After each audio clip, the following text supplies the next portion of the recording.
চিড়িয়াখানা পার্ট 2 এর ভিডিওতে তোমাদের সবাইকে অনেক ওয়েলকাম জানাচ্ছি। পার্ট 2 এর ভিডিওতে তোমাদের সাথে শেয়ার করব যে চিড়িয়াখানায় টয়লেট আছে কি টয়লেট নেই, চিড়িয়াখানায় গেলে কত টাকার টিকিট মূল্য লাগে, এই সমস্ত ব্যাপারে কিছু আলোচনা করব। তো চলো বেশি দেরি না করে পুরো ভিডিওটা শুরু করা যাক। নমস্কার, আমি মৌমি, আবারও নিয়ে চলে এসেছি নতুন আরও একটি ব্লগ ভিডিও। তোমরা সবাই কেমন আছো? আই হোপ তোমরা সবাই অনেক ভালো আছো, সুস্থ আছো, বিন্দাস আছো। তোমাদের আশীর্বাদে আমরাও বিন্দাস আছি। তো বড়দের প্রণাম আর ছোটদের অনেক অনেক ভালোবাসা জানিয়ে আমি আমার আজকে নতুন আরও একটি ব্লগ স্টার্ট করছি। তো চিড়িয়াখানায় এসেই প্রচুর জীবজন্তু দেখে, পাখি দেখে মন খুশিতে ভরে যায় সবারই। সাথে আমারও গেছে, আমার ভাই এসেছিল, দীপক এসেছিল, ছেলে এসে গেছিলো, সবার ভীষণ খুশি এত পশু পাখি দেখে। সত্যি কথা বলতে পশুদের থেকেও এই কচ্ছপগুলো আর পাখি দেখে আমরা বেশি খুশি হয়েছি। মানে এতগুলো কচ্ছপ এই প্রথম দেখলাম, আর কোন ছোটোবেলায় কচ্ছপ দেখেছিলাম। তো এখানে একটা মজার জিনিস হচ্ছে, ভীষণ বড় একটা কচ্ছপ আছে, সেটা এই ছোটো কচ্ছপদের সঙ্গে নেই, ওনাকে সম্পূর্ণ আলাদাভাবে রাখা হয়েছিল। তো আর পাখি দেখে তোমরা অনেক মজা পাবে, কারণ এখানে বিভিন্ন ধরনের পাখি আছে। তো চলো এত কথা না বলে ডিরেক্ট যে পয়েন্টে আজকের ভিডিও সেই কথাটা বলি। অনলাইনে তোমরা টিকিট কাটতে পারো বা অফলাইনে টিকিট কাটতে পারো। অফলাইনে লাইনটা একটু বেশি হয়, অনলাইনে ঝটপট করে হয়ে যায়। তোমরা চাইলে বাড়ি থেকে টিকিট কেটেই যেতে পারো।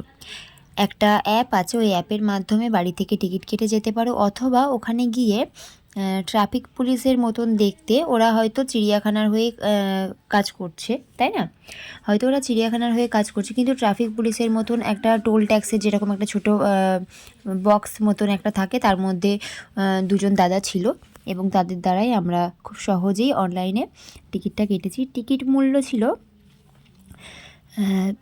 5 বছরের নিচে 20 টাকা, আর 5 বছরের উপর থেকে যত বছরই হোক না কেন তার টিকিট মূল্য ছিল 50 টাকা।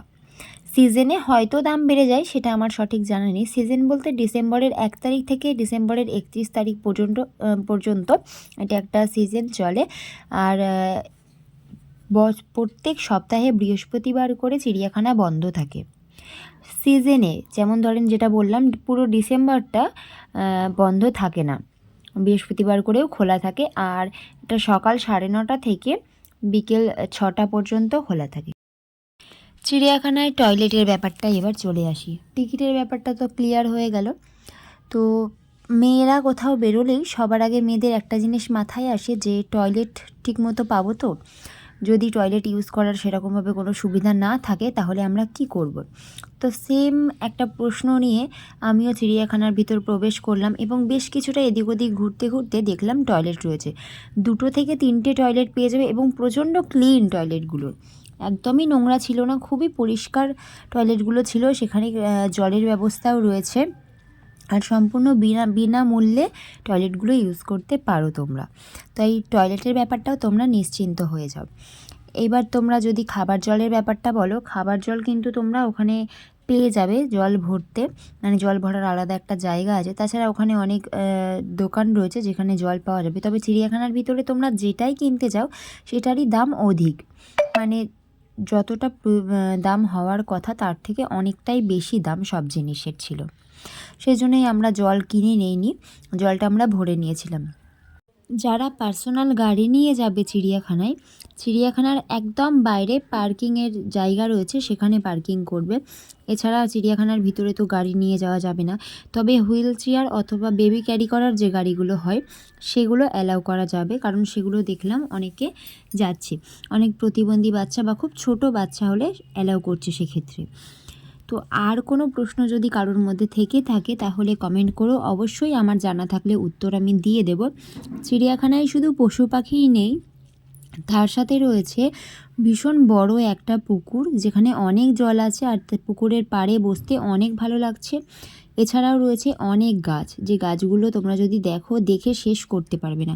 অসাধারণ দেখতে আর অসাধারণ কারুকার্য করা গাছগুলো, যেটা দেখে আমার মন প্রাণ জুড়িয়ে গেছে একদম।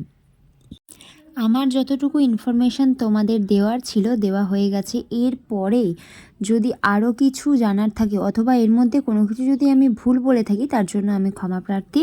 আর পার্ট 1-এ যে ভিডিওটা আছে সেটা তোমরা গিয়ে দেখতে পারো। সেই পার্ট 1-এর ভিডিওতে কিন্তু অনেক সুন্দর করে বলা আছে যে কিভাবে যেতে হবে এবং খাবারের ব্যাপারটা কি হবে না হবে, এই সমস্ত সম্পর্কে, বাচ্চাদের নিয়ে গেলে কি সুবিধা এবং বয়স্ক বৃদ্ধ মানুষদের নিয়ে গেলে কি সুবিধা, সে সমস্ত সম্পর্কে কথা বলা আছে চিড়িয়াখানা পার্ট 1-এর ভিডিওতে।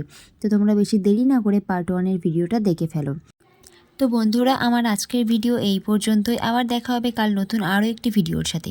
তার আগে একটা ছোট্ট কথা বলে যাই, যারা পেজ থেকে দেখছো তারা আমার এই পেজটা ফলো করে দিও, আর যারা ইউটিউব চ্যানেল থেকে দেখছো তারা এই চ্যানেলটাকে সাবস্ক্রাইব করে দিয়ে পাশে থেকো। আর একটা ছোট্ট লাইক, কমেন্ট আর ভিডিওটা শেয়ার করতে একদম ভুলো না। ধন্যবাদ, টাটা, বাই বাই, হরে কৃষ্ণ, ভালো থেকো তোমরা সবাই।